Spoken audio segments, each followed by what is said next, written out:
ఢిల్లీ తరలించారు హుజైఫాని. చూశారు కదా, వాడు మొహం చూస్తే మనకి ఉగ్రవాదులా కనబడుతున్నాడా? అందుకే పదే పదే చెప్తూ ఉంది ఒకటే, వాళ్ళు ఎప్పుడు కూడా ఉగ్రవాదం చెప్పి మెడలో బోడేసుకొని తిరగరు.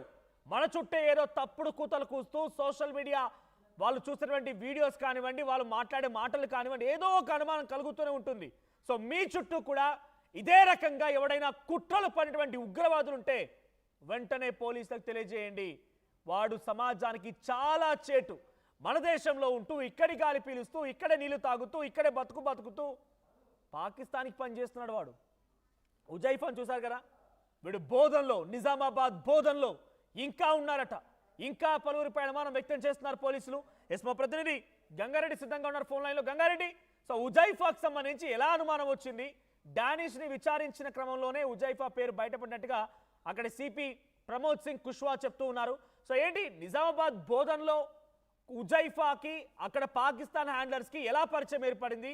అప్డేట్స్ ఏంటి? మనోజ్, నిజామాబాద్ జిల్లా బోధన్లో ఉగ్రవాద కలకలకు ఒక్కసారిగా కలకలం రేపాయి. బోధన్ కేంద్రంగా వారి కదలికలు బయటపడడంతో ఢిల్లీ పోలీసులు ఒక్కసారిగా ఉలిక్కి పడ్డారు. ఉగ్రవాద ప్రేరేపిత సంస్థల సంబంధాలు ఉన్నాయనే ఆచన్పల్లికి చెందిన యూసుఫ్ అనే వ్యక్తిని ఢిల్లీ పోలీసులు నిన్న అరెస్ట్ చేశారు. అతన్ని అరెస్ట్ చేసి కోర్టులో రిమాండ్ పరిచి మళ్ళీ అదుపులోకి తీసుకున్నారు. అయితే పూర్తి స్థాయిలో అతనికి ఎవరైతే ఆన్లైన్ లో స్నేహం చేశారో వారు చెప్పిన మాటలతో అతన్ని అరెస్ట్ చేశారు. అయితే అతని కుటుంబ సభ్యునికి, అతని తండ్రి ఎవరైతే ఉన్నారో అతని తండ్రికి కూడా గతంలో కొన్ని కేసులు, ఏదైతే జింకలను చంపిన కేసులో సంబంధం ఉన్నాయి, ఆయన దగ్గర ఎయిర్ పిస్టల్ కూడా ఉన్నాయనే నేపథ్యంలో గతంలో కూడా అతని పైన కేసు నమోదైంది. అతను బోధన్ పట్టణాన్ని వదిలి పరారిలో ఉన్నాడు ప్రస్తుతం. అయితే ఆయనకు 3 పిల్లలు, అందులో రియాజ్, అదేవిధంగా యూసుఫ్, ఉమర్, ముగ్గురు కూడా వారికి కుమారులు.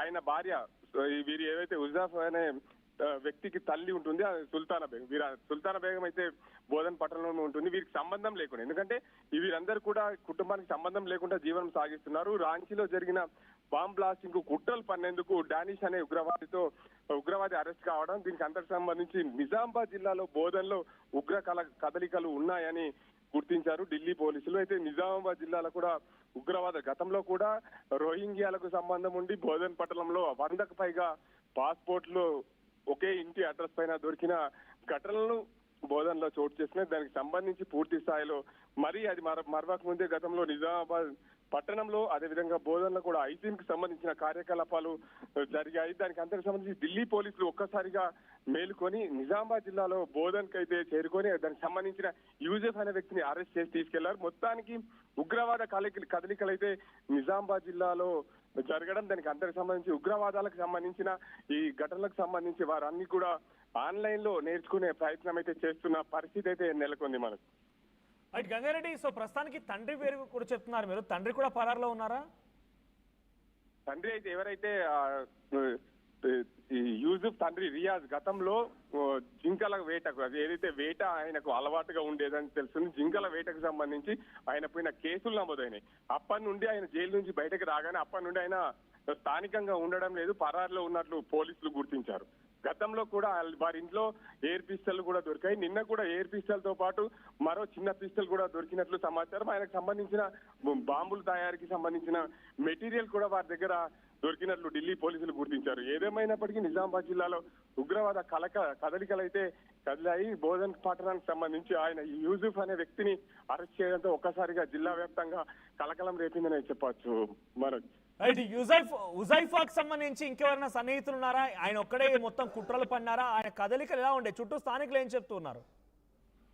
స్థానికులైతే యూసుఫ్ కి సంబంధించిన వ్యక్తి మంచోడే, అతనికి ఎలాంటి సంబంధం లేదనైతే స్థానికులు, గల్లీకి సంబంధించిన వ్యక్తులు అయితే చెప్తున్నారు. ఏదేమైనప్పటికీ బోధన్ పట్టణంలో జరిగిన ఘటనలకు సంబంధించి చూసుకుంటే యూసుఫ్ అనే వ్యక్తి ఉగ్రవాద వ్యక్తులతో సంబంధాలు ఉన్నాయి. దానికి అంతకు సంబంధించి ఆ సంబంధాలు ఉన్న నేపథ్యంలో అతన్ని ఢిల్లీ పోలీసులు అయితే అరెస్ట్ చేసి ఢిల్లీకి తరలించారు. అక్కడ పూర్తి స్థాయిలో ఎంక్వైరీ చేసి డానిష్ అనే వ్యక్తి, మరో వ్యక్తితో అశ్విన్ అనే వ్యక్తులతో ఎలాంటి సంబంధాలు ఉన్నాయనే కోణంలో కూడా పూర్తి స్థాయిలో దర్యాప్తు చేసేందుకు ఢిల్లీ పోలీసులు సిద్ధమయ్యారు. ఉగ్రవాద కలయికలు భారతదేశంలో పూనుకునేందుకు సిద్ధమయ్యారనే నేపథ్యంలో పూర్తి స్థాయిలో వాటిని నిర్మూలించాలని ఢిల్లీ పోలీసులు కంకణం కట్టుకున్నారు. ఒక్కసారిగా ఢిల్లీ పోలీసులు నిజామాబాద్ రావడం, నిజామాబాద్ పోలీసులు ఇంకా ఉండే అవకాశం ఉందా? తనతో పాటుగా ఇంకెవరైనా ఉండే అవకాశం ఉందా? ఇంకెవరిపై నిఘా కొనసాగుతోందా? యూసుఫ్ తో పాటు మరో ఎవరైనా ఉన్నారనే కోణంలో, ఎందుకంటే గతంలో బోధనలో రోహింగ్యాలకు సంబంధించిన 100 పాస్పోర్ట్లు రావడం, దానికి అందరికి సంబంధించి ఆ 100 పాస్పోర్ట్లలో ఎవరైనా ఇంకా నిజామాబాద్ జిల్లాలో ఏదైతే గతంలో జరిగిన ఉగ్రవాద కలయికలపై నిజామాబాద్ జిల్లాకు హాజరైన వ్యక్తిని కూడా అరెస్ట్ చేసిన పరిస్థితి నిజామాబాద్ లో ఉంది. గతంలో నిజామాబాద్ జిల్లాలో కూడా ఉగ్రవాద కదలికలపై గతంలో ఉన్న పోలీస్ అధికారులు వారిని అరెస్ట్ చేసిన ఘటనలు నిజామాబాద్ జిల్లాలో ఉన్నాయి. కాబట్టి వారికి సంబంధించిన వ్యక్తులు ఎవరైనా ఉన్నారనే కోణంలో కూడా పూర్తిగా జిల్లా పోలీసులు కూడా దర్యాప్తు చేస్తున్నారు మనకు. వాటి థ్యాంక్ యూ గంగారెడ్డి. సో మొత్తంగా ఈ జార్ఖండ్లో కుట్రలు పన్నాలనేటువంటి ఆలోచన చేసినటువంటి 5గురిని కూడా అరెస్ట్ చేశామని చెప్పి పోలీసులు చెప్తున్నారు. CP special cell Pramod Singh Kushwah ఆయన చెప్పారు. సో దానిలో తెలంగాణ నుంచి ఉజైఫా ఆయన ఇంట్లో నుంచి ఒక ఎయిర్ పిస్తల్తో పాటుగా కొన్ని మందుగుండు సామాగ్రి కూడా దొరికిందట. బాంబును తయారు చేయడం కోసం వైర్లు, సల్ఫర్, ఇతరత్ర వస్తువులు కూడా దొరికాయి. సో పదే పదే మిమ్మల్ని రిక్వెస్ట్ చేశాం, చేతులు జోడించి మిమ్మల్ని అడిగాం కూడా. సో మన చుట్టూ కొంతమంది ఉగ్రవాదులు ఉన్నారు, స్లీపర్ సెల్స్ ఉన్నారు, వారిని ఓ కంట కనిపెట్టండి అని చెప్పి పదే ఆర్టీ మిమ్మల్ని రిక్వెస్ట్ చేసింది. సో నిజామాబాద్ జిల్లా బోధన్లో ఒక వ్యక్తి బీ ఫార్మసీ చేస్తూ ఐఎస్ఐఎస్ ఉగ్రవాదులతో సత్సంబంధాలు కొనసాగించడం, పాకిస్తాన్ హ్యాండ్లర్స్తో చేతులు కలిపి భారతదేశంలో కుట్రలు పలాలని ఒక ఆలోచన చేశారట. డానిష్ అనేటువంటి వ్యక్తిని జార్ఖండ్లో అరెస్ట్ చేస్తే తీగలాగితే డొంక కదిలిన చందంగా నిజామాబాద్ వరకు ఢిల్లీ పోలీసులు చేరుకున్నారు. ఒకసారి డైరెక్ట్గా సిపి చెప్పారు.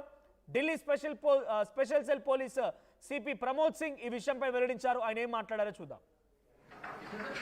इंग्लिश ऑनर्स में पीजी किया है सिली कॉलेज रांची से।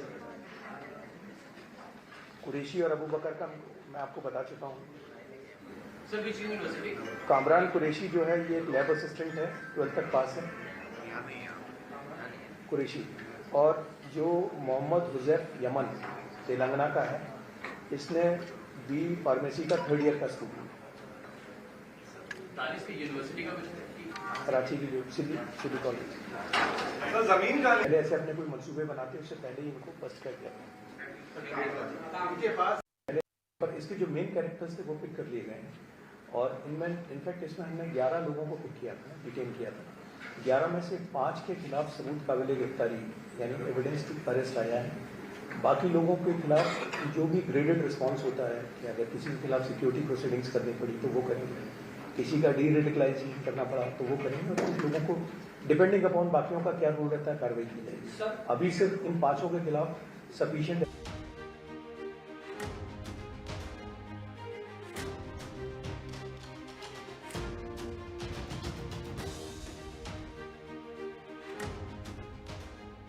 బ్రేకింగ్ న్యూస్ చూస్తున్నాం. తెలంగాణలో ఉగ్రవాదులు కలకలం రేపుతూ ఉన్నారు.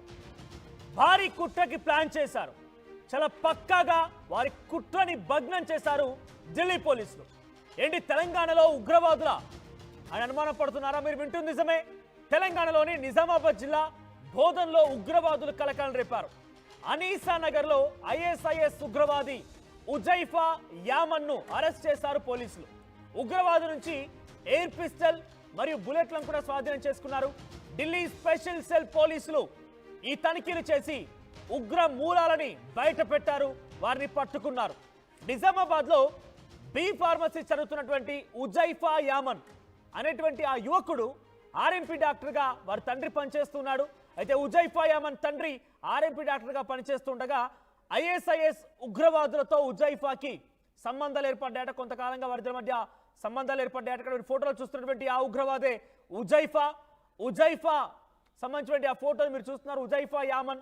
సో ఉజైఫా యామన్ ఎడపల్లి పిఎస్లో ఢిల్లీ పోలీసులు తనిఖీలు చేశారు కోర్టు అనుమతితో.